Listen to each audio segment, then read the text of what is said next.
Welcome to the Enlightened Life podcast. I'm your host, Scott Allen. In this week's episode, we welcome Bjorn Lestrude, a sound healer, storyteller, and founder of Blue Dragon Healing. Bjorn's journey began in the high-stakes world of sales where outward success masked an inner disconnect.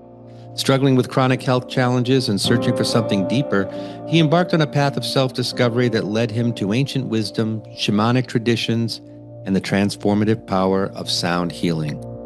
From a pivotal awakening with Bob Proctor's teachings to life-changing experiences in the light portal of Tulum, Bjorn has embraced a journey through pain, awakening, transformation, and heritage, foundational pillars of his Primal Path program. Working with the shamans from the Hunikun, Yawanawa, and Shipibo tribes, he has cultivated a profound understanding of emotional and spiritual healing. Today, Bjorn joins us to share his story, his insights, and perhaps even a taste of his unique sound healing. He brings a refreshing authenticity, unconcerned with appearances or promotions, but deeply invested in meaningful connection and the power of the present moment. Get ready for an enlightening conversation that just might spark a transformation in your own life. Let's dive in.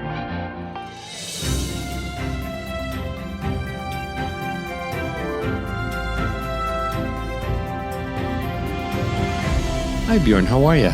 Welcome to the show. Glad to have you here. Finally. I feel like we've been around the tree a few times trying to get you here. So this is great. I'm glad we finally got it together. Yeah, you have a very soothing reading voice. Oh, thank you. Thank you. I appreciate that. Well, let's see if it matches your soothing singing voice. We'll see how that works as we get a little later on in the show. That's awesome. Your world, your journey, it began in the world of sales. What was it? What was the turning point for you that made you realize something deeper was missing in your own life? Well, I thought I had it kind of figured out in my life. I mean, I was making more money than I thought I would at that point, and I had found a craft which I was very talented and performed at a very high level in. I thought, well, I got all the answers. And then something was nagging at me, and I started to get into a Bob Proctor, studying it. And he had this model. He used the stick person concept where he represents the human mind basically with the circle with the line across the middle. And the top half is the conscious mind, bottom half the subconscious, and then another stick below the circle and a smaller circle below it representing the body. And he showed how when we're really small, that the circle at the top is actually missing it's not a complete circle. It's not filled all the way. And so as a very small being, when we're little, we take in so many thoughts and energies from other people, and we don't even realize it when it's happening. And these things will stick with us our whole lives until we get, come to terms with them, whether it's through releasing it, transforming it, however. And so that was just totally new to me, that idea that I'd been programmed. And so the next day I was in the office sitting there, and I felt prompted to try this little exercise that I created for myself. And I wrote down 3 questions. What's my most painful memory? Mm-hmm. What am I most grateful for? And would I have number 2 if I didn't experience number 1? And so I thought of my most painful memory was a time in my past where I had been bullied and was just very uncomfortable time for me. And so I had this memory spinning over and over again in my mind. And then I looked at the second question, what am I most grateful for? And it had a lot to do with what I had learned to do and how I had learned to express myself. And so then I realized, no, I probably wouldn't have what I'm most grateful for if I hadn't experienced the most painful memory. And so Mm. what I saw in my mind's eye at that moment was that the little stick person with the missing top to the head flip upside down, and all of the thought forms start spilling out of the head. And simultaneously, as I saw the energies leave that head, tears started just rolling down my face. Oh, wow. And so then I went for a walk as it was the end of the workday, got up, left, and I walked probably 20 blocks the wrong way. I just didn't even notice I was just in so much euphoria and release and catharticism. And it was kind of a little bit like the feeling of floating Hmm. down the street, and just felt so peaceful. Wow. Wow. And I want to just ask you too, before we get too far along into this, for those people who are listening and don't know, who is Bob Proctor? He is one of the world's most famous personal development teachers, or he was, rest in peace. He died, I think, a couple of years ago. Okay. He's probably around 90 years old. Wow. So, Wow. and yeah, and he's got a lot of programs out there. And one of them that I did was called the Success Puzzle. And I was on the part on paradigms, which was part 4 of that program when these things started colliding. Uh, it, so I went through this experience and I had this release, and it lasted a few hours anyways, the whole thing, at least the euphoric Hmm. parts of it. So the next morning I went back to the office, and the moment I stepped inside the building, my stomach started to hurt, and it wouldn't stop until I would leave the building. Wow. So just being in there was physically uncomfortable for me all of a sudden. But then also when I started doing my calls, I realized that I was feeling way more of the emotions from other people.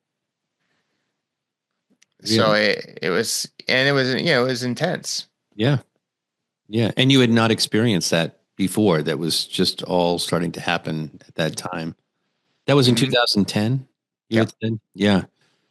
You talked about the light portal in Tulum and that was a pivotal experience for you. What happened there that changed the trajectory of your life? Well, it's weird because the I would say that my light portal experience is a collection of experiences because it became a place that served as sort of an opening for me when I arrived in Mexico, and I lived there for a year and a half. That caused me to explore a lot of different modalities. But the first experience in and of itself wasn't that incredible. It just was just enough to create some curiosity. And it was partly my experience with it and partly observing the experience of a friend of mine who also went to the light portal, and that we had talked about it, and getting the juices flowing there. Because I eventually, a few months down the line, was invited to become a facilitator for the light portal. So I went from starting there to working there, and so it was like a total cycle, and then eventually resigning from there, and that was another cycle, energetically for me. Now, how did you find that? Was that a Bob Proctor thing also, or how did you find out about the light portal? No, well, I had just been invited down. Like, Oh. I was looking for a place to travel, and my friend was in Tulum, and they invited me down to Tulum. They said, "Just come down to Tulum. It's a good place right now." And I wanted my particular interests were to find a place where I had fewer restrictions during COVID. I was kind of sick of being confined space wise. And so I knew I could go there, and it was kind of known, it had a reputation as being kind of a haven for that sort of thing. So for me, that's was another reason to go, but it was the invitation, of course, that Sure. catalyzed it. And I had heard about Tulum for a while. Anyways, I went down there, and he hurt his toe. My friend did. And the whole thing was black and blue. It, the nail was black. It was going to fall off. I saw him a couple days later after I'd seen his recently, where his toe was black, and he's like, "Look at my toe." I look, and his toe is normal colored, like it was. it looked like nothing had ever happened to his toe. Wow. And so I said, well, how did this happen? Yeah. And he said he had gone to a ceremony called the light portal, and that was a result from the experience. So I'm like, what is that? And it was like a group ceremony of energy healing that used a number of different modalities and multiple facilitators all combining the energy in a very impromptu, improvised type of a way where everything sort of flowed. So there was a woman from an ancient Muslim background, a man from Vietnam that had been studying different shamanic traditions for like 35 years. So it was an eclectic group, and I decided to try the light portal myself. So I went there, and there were about 20 of us, and we were lined up all around the outside of a room, and there were about 4 or 5 facilitators, and they had us go through different things. Like we did open mouth, strong breathing. And while we were doing these movement exercises, they called it biodynamic breath work. I'd never heard that term before. Oh, And then they had us lay down while continuing to do the strong breathing. And then the facilitators were going around. Someone was drumming and chanting. Someone was shaking maracas, and people were going around and doing physical touch body work for energy healing on the participants. And so when it was my turn, the person who came to me was Ina. She was the woman from this ancient Muslim tradition, and she had a very active third eye and sees a lot of stuff, like very active sight. So she started pushing and prodding and digging into my fascia, and it hurt quite a bit. But I had this little release, and when she stood up to go, I just started laughing, and I couldn't stop. Uh, it went on for some minutes, and it was like a different type of laughter than I was used to, a deeper, more knowing type of laugh coming really from like a very deep place. And so I didn't have any major transformation in that event, but that was enough to make me curious to see what else I could explore. sure. Now, you had some of your own health challenges that you'd been dealing with. Did any of that get healed while you were there, or how do you feel that those challenges played into your awakening? So one challenge, for example, that I had had was I had this pain in my knees going on 2, 3 years where anytime I would be sitting down, after 2, 3 minutes, I would have to straighten my legs out to relieve the stiffness that would be setting into my knees, both knees. And that had stayed with me, and it was still with me when I arrived in Tulum. So this is one example of different issues I had. And after the light portal ceremony, I actually set up a private session with 2 of the facilitators from the light portal. And that's when things got interesting. They came to my apartment and would put a mattress on the floor. And so it was Jose and Ina. Ina was the same woman that worked on me at Mhm. the light portal. Sure. So she worked on me physical work for about an hour and a half, I would say. And we're talking painful stuff like you wouldn't even imagine. And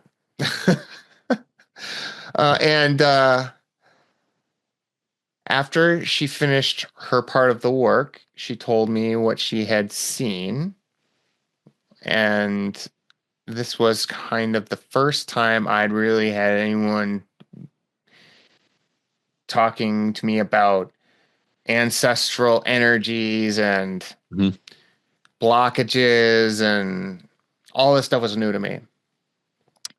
So she says, well, on your mother's side, there was sadness and fear, and on your father's side it was mainly anger and fear. And I saw you had this jaguar spirit guide, and then another spirit guide that spooked her a little bit, which was a Native American shaman.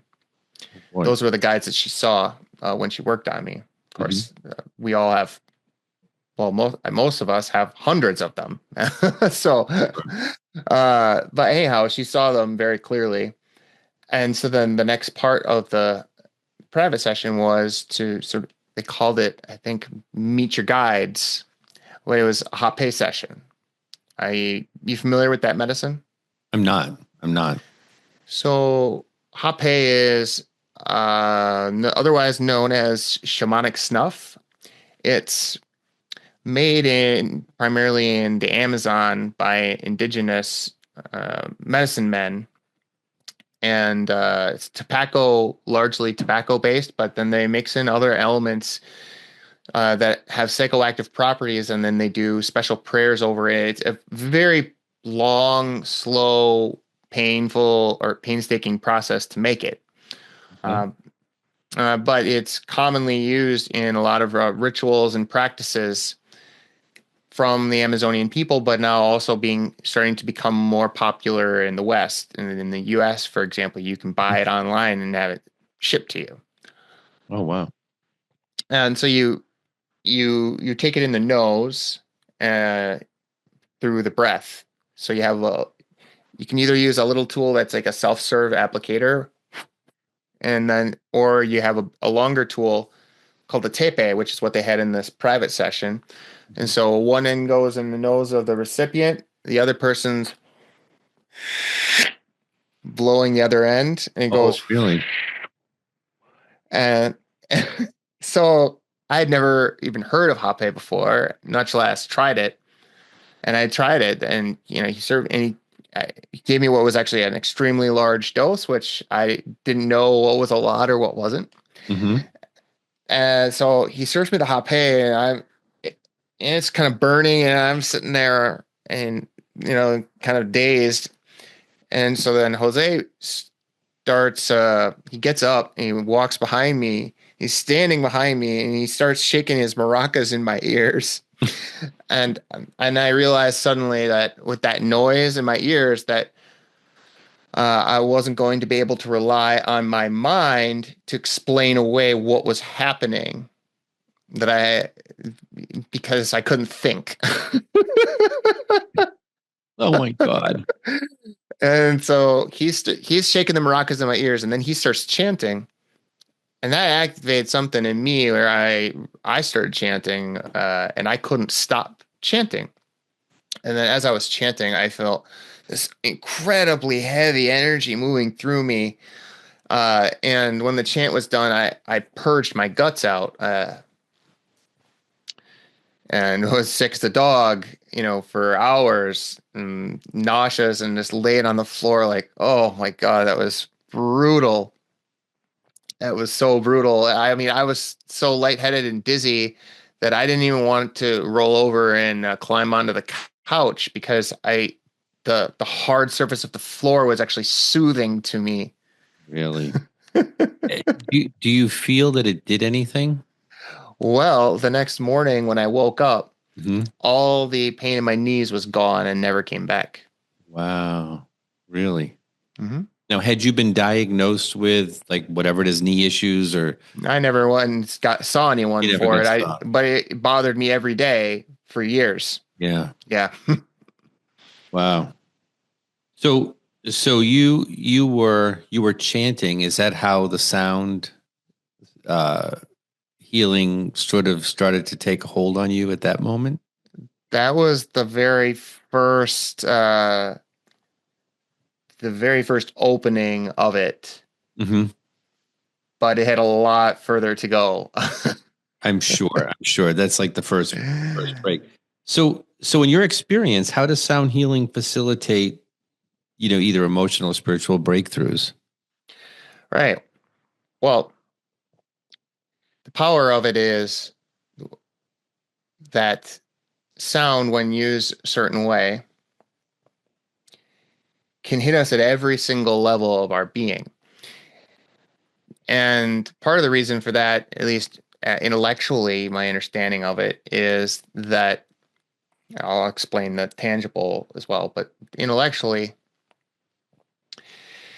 Sound is light. They're the same thing, just different frequency. So sound is basically light, but in a form that the body can understand. Hmm. So you give light to the body, right? And our brains, like human beings, how we connect with each other and how we evolved and survived, all that stuff is tied into in the very beginning, before we even learned to tell stories to each other, we used sound and, very primal sounds. And so we can, with sound, explore energy to the deepest level of our own instincts and our own beliefs. It can permeate all. And even in us, a person who doesn't think that they know how to meditate, you don't need to, because the sound just starts communicating with the body. The body understands it, and eventually it steals the mind away. Which I would imagine, if you know anything about like the Monroe Institute and they have their sound technology and their the certain frequencies that they play that is supposed to put you into this meditative state, um, almost as if you had been doing it for years and years and years. It sort of like programs the brain to get you into a specific space. Is that similar, do you think, to what In a you're? way, it's kind of like we move into theta brainwave Yeah. state Mhm. with doing that. And especially for a lot of people who maybe they tried meditating once or twice Yeah. and it just didn't make sense to them. And Yeah. that type of meditation just wasn't for them. But they don't realize like there are such incredible ways to experience spirit and self that are meditative but go beyond traditional meditation. It's a big Mhm. passion of mine, like learning about the different expressions of other people, and everyone has their own special, unique expression. And that expression, while special, can deepen and deepen and deepen over time. It's my own has deepened and evolved over time. I would imagine. And a lot of people feel like they can't meditate, they don't know how to meditate, or they get distracted. And I mean, I'll be the first one to tell them, like, so don't I. So, I mean, I think that's Yeah. normal, especially as you're starting. You're never going to be in this zone 100%. You just acknowledge it and pull it back in. Yeah, and so I use a little, like personally, other than qigong, which is something I do every day, a movement practice. Like Yep. that's where, for those who don't know, Tai Chi came from qigong. Yep. But I usually do multiple things. I do maybe 20, 30 minutes of open mouth breathing, and then I listen to a lot of biofield tuning. I do my own chanting. I use tuning forks myself. It's like I just sort of feed into the moment of what am I feeling right now? What would be the most delightful thing to do that would feel, nurturing and enlivening to me right now? And then I just allow what's going to pop into my head, Yeah. Yeah. the And, the and, brain. and your people, when I say your people, whether it's family or the friends that you've had, how have they followed along, or have they sort of thought, well, he's sort of lost his mind, but we love him anyway? I don't know what the. I was pretty careful when I first came back, and I introduced everything kind of slowly. Sure. So it wasn't anything. And nowadays too, spirituality itself is so much more widely accepted and growing massively. I mean, there's millions upon millions of people making all kinds of weird posts about spirituality on Instagram. So Right. I think it's a little bit less strange than if this would have been even, 10 years ago. Yeah. Yeah. I would completely agree with that. I feel like the whole world, there's more and more people just having this Yeah. experience, this awakening, which I think is so, so great. You created a program called Primal Path, Mhm. and it's centered on pain, awakening, transformation, and heritage. Can you maybe just walk us through those stages a little bit and Sure. what the significance is of them? So I said it this way because it's not a linear path. There's linear parts that exist within the macrocosm of the whole thing, but it's a non-linear thing because everything is on the quantum field really rather than what we think of as time. So the reason I explain myself here. So my experience was, going through awakening is Mhm. first I had to see what my pain was and acknowledge it. And once I acknowledged it, then and took ownership for it, the pain, the energy started to loosen up and began to move. And as that energy moved, it made space for insight, awakening to come through. For example, that first experience I talked about with the Bob Proctor and the insight, right? My pain was also something positive, and then all of a sudden it was no longer something that bothered me, that Mhm. particular pain.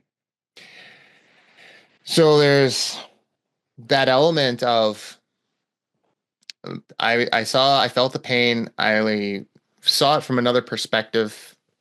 I had an insight and a euphoric peak experience. Now, had that peak experience, of course, what I wanted was to feel that again, to experience that again, right? But I didn't know how. So it was like, oh, I had this massively awesome awakening kind of experience, but now I'm kind of back to not feeling as, nearly as wonderful as that anymore. So what am I supposed to do? And so all I wanted to do is get back to that. Right. And so for me, that going from an awakening to a transformation, I mean, that is the real hard part of the journey here is I needed to implement for myself a daily practice where I did something for myself every day that was, spiritual and nurturing to bring myself back to myself. But it took me a long time to get to the point where I was actually willing to do that, even having had that first awakening. But cultivating practice slowly over time, I began to have more and more peak experiences and experimenting and trying different things and listen and trying new modalities, of course, was a big part of that. But it like I would not be as interested in trying a modality if I didn't feel like I had a way to keep, have my own practice where I can come back to myself after having those experiences and ground the energy and learn how to play with it and integrate it. Mhm. So like transformation to me is integration. It's taking this, making it more real for self, like self-actualizing through practice. And sometimes it takes an awakening to bring someone to be willing to establish a practice because it's a lot easier for me to do the practice knowing what the end goal actually feels like, being able to tap Right. into that energy a little bit. And then after transformation is heritage, and that's all about, well, yeah, okay, great, you had this wonderful experience, and what are you going to do with it?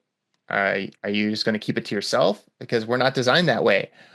We're conductive beings, and we're physically conductive. We touch the ground, our bare skin, and the entire, our body changes. Um, and when we're around each other, we absorb each other's energy. It's like I know some people that are like they call they think of themselves as sensitive, and I'm sensitive too. But that, oh, I can't go to these places because I don't want to take on the bad energy. And it's like you go to any place, you're going to take on the energy. You're meant to, or we're supposed to. Right? That's how we work. So it's the most natural thing in the world to share what you learn, and that is also part of the transformation process. But Mhm. it's a next level of thinking beyond how am I going to make myself feel good to what can I do to really bring this out and make it something that people can use. That's a Yeah. whole different train of thinking, whole different level of thinking Right. that requires a vision and a look from above to see how these other pieces fit together. And it's like, okay, so for example, if I have an expression that I want to share, how am I going to do that? Well, there's maybe I have a small network of people who already know and trust me, but then I have to get out there and figure out, how do I reach other people with this authentic expression? How do I get my message out there? And then it starts getting into copywriting, personal branding, Right. Right. messaging. And people look at that stuff and they say, oh, sales. It's But a it's business. not, it's a part Yeah. of service. It's just a matter of connecting what you're doing with how it's actually going to help people, Hmm. that makes it from a drag to completely inspired work. Yeah. Imagine that every time, you signed a client, you could see this unbelievable impact that would make on the world.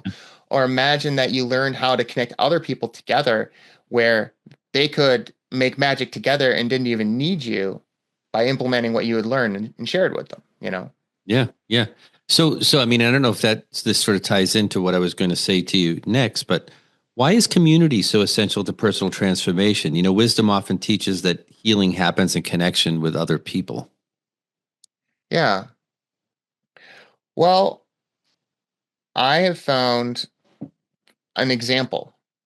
So when I was in college, uh, I uh, I there was a gym there, Lund Gym, and they remodeled the gym one year. When I came back, the whole thing was done. There were tons of treadmills and elliptical trainers and a whole new weight room and all kinds of equipment. And so it attracted a lot more people, and there were a lot of pretty girls that would come in and, work out, ride the bikes. So I found myself suddenly more motivated to work out and go there. And I started going to the gym every day, and then I started, getting really into it, and I got in incredible shape. And it was a lot of it had to do with feeding off of the energy that was there, that were other people there. And somehow that brought out of me a really powerful desire to work really hard in the place, because I would see people I knew, and it just felt like real community. So that's an example of that. I got into great shape because there was a community there. Now it's like I have my own practices, but I don't really have a place that I would call community for to work out. I wish I did.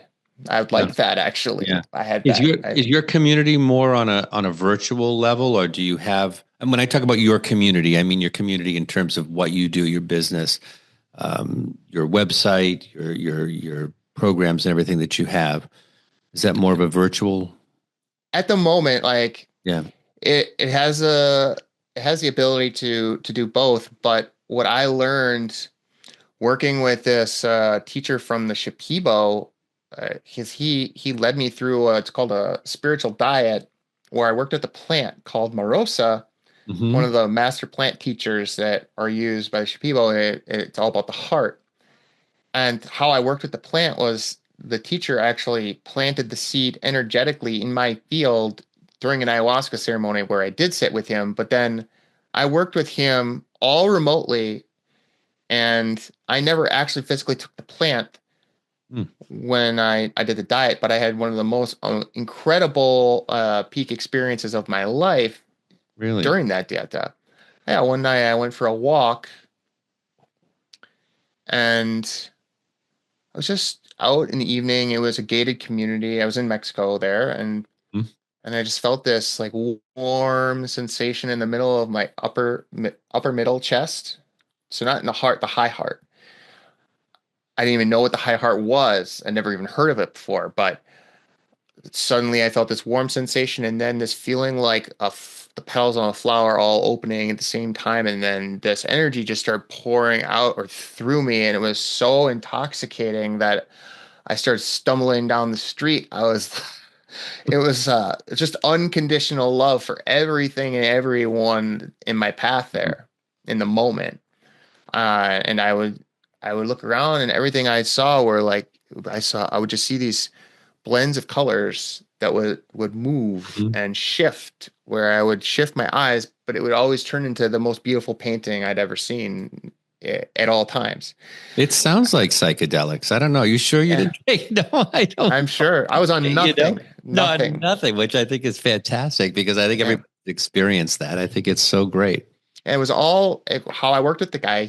We would talk every maybe 2, 3 weeks, Yeah. and he would do a chant, an ikaro, Hmm. like an energy healing chant that was based on where I was in the process of the diet at that time to clear whatever had been coming up. He would kind of wait until bigger blocks would come up, and then we would do the call. And then it was my responsibility to listen to the chant every day and then do like a grounding ritual afterwards. So I had to sing with a mapacho and I would smoke the mapacho and then do like 7 direction, blow it in 7 directions. And anyways, uh, so that it was really eye-opening the power of receiving energy remotely, but also with this same teacher we had that ayahuasca ceremony, Hmm. it was also very telling about the power of human potential there. Because going back to your question about that, because Yeah.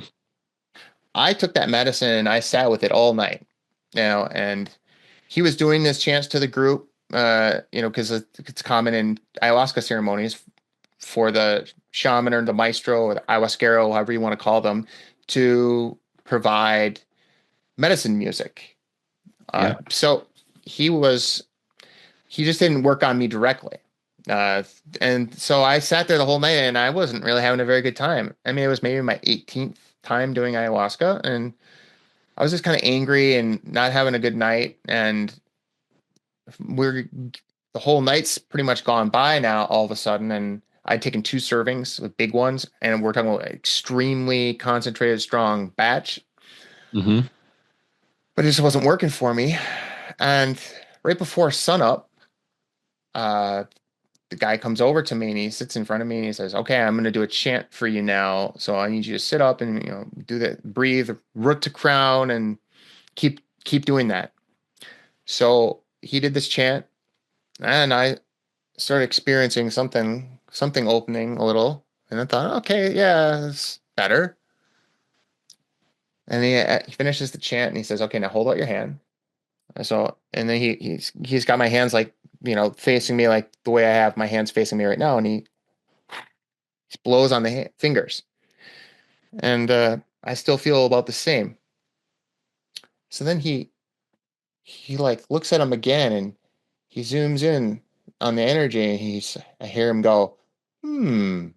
And then he leans in and he very, very softly and gently blows in this one little spot and boom, it was like a nuclear explosion. All my energy Oh, fields opened at the same time, and all of a sudden I started laughing. It was like a cosmic joke, and I was hearing, seeing, smelling, tasting the energy yeah. in the place, and it was like it was incredible, and it made me realize like, hey, you can go sit with ayahuasca, sure, but if you want to have a real experience, get a real ayahuasquero because that's where the real magic Right. is the human to human connection and delivering of a real focused message. Yeah. Are you a medium? Do you consider yourself a medium? I don't think so. I usually remain in control. I receive sound and I let the Mhm. sound move through, but I'm always conscious. So let me say this on that note. I consider myself a medium. Hmm. I've been a large at many times in my life, but right about now I'm leaning more towards medium. So okay, that was a joke. You were supposed to laugh. That's all right. Never mind. But Hey, here's the thing, right? I am always in control because there's a difference between when I channel for mediumship and when people do trance. I don't do trance. I feel like trance, you're kind of out of it and it mm, comes in and it takes you over. Mediumship is very much what you're describing to me. I smell, I taste, I see, I feel, I know. Hmm. And when I'm doing a reading, it's an amalgamation of all of these sorts of things. It's like my chakras blew wide open. My crown, my third eye just sort of blew wide open, and I just get it. It just comes to me. But I'm completely in control, completely and totally in control, and very much aware. I wouldn't even say it's like hypnosis. And I think that there may be something that if you explored, you may realize you're getting more than you think you're getting, because it doesn't, at least for me, it doesn't look like I thought it was supposed to look like. Yeah, it never does. And I think that there's always a new level of awareness to be discovered. I don't think there's really any end to the potential of what we can Yeah, explore within ourselves. sure. Different levels, like, and that match up with different visions and opening ourselves up and, you know, being honest. Yeah. And I mean, I think I could talk with you for another hour. And unfortunately, we're coming near the end. But I want to give people an opportunity to find out more about you so that they can go and check out your website and check out what you do and your programs and so forth. So, Sure. what would you like to share? Take some time for yourself to share what you'd like to let the people know. You mean just as far as like how they can get hold of me and that sort of thing? Yeah. Or if there's anything we haven't talked about today that you think is like super important that you'd like to make sure that they take with them. Hmm. So for me, everything has been a journey of self-expression and understanding how that actually connects me with other people. And part of it has been knowing myself, but then also allowing myself to learn more about myself through my interacting with other people. And so, what I like to do is to bring people together so that they can accelerate their learning. Mhm. And so I work, like, my one-on-one work is a lot of it is about clearing blocks and bringing forward expression, and then learning how to train it Mhm. and practice it or sharing it, and all different steps and movements of energy that are actually necessary for that. Because I don't feel like a lot of people bring a holistic approach to sharing their energy. Right. There's a lot of really old scarcity energy that people use when they try to build a following uh, or just even self-actualize. And so I just take a very human centric way of doing it. And I use sound, I stay curious, and I welcome, take a lighthearted approach with humor. And I allow people to the space to bring their own light forward, their own effervescence, what delights them. Right. That really wants to come out, but it just you need to get a little further. Yeah. And for people who may be wondering what you do, does that at all relate or compare to anything that you experienced when you were in Mexico? Yes and no. Okay. It's been kind of a full circle integrative process of different things. I mean, I have my own unique way of how I share my expression, but there are influences there that helped me to unlock that, Hmm. and so all of those influences in some way made an impression on me. Great. Bjorn, thank you for joining me today on the show. I really appreciate it. And It's if great. today's episode resonated with you and you want to learn more about Bjorn's work, be sure to visit his website at bluedragonhealing.net. There you'll find more about his transformational healing practices, his Primal Path program, and how you can connect with him for deeper exploration. And while you're online, don't forget to check out my website at mediumscottallen.com. I'd love to meet you and help you along your journey towards enlightenment. Book a reading, attend one of my live events, or grab a copy of my new book, In the Presence of Light, A Funeral Director's Journey from Mourning to Mediumship.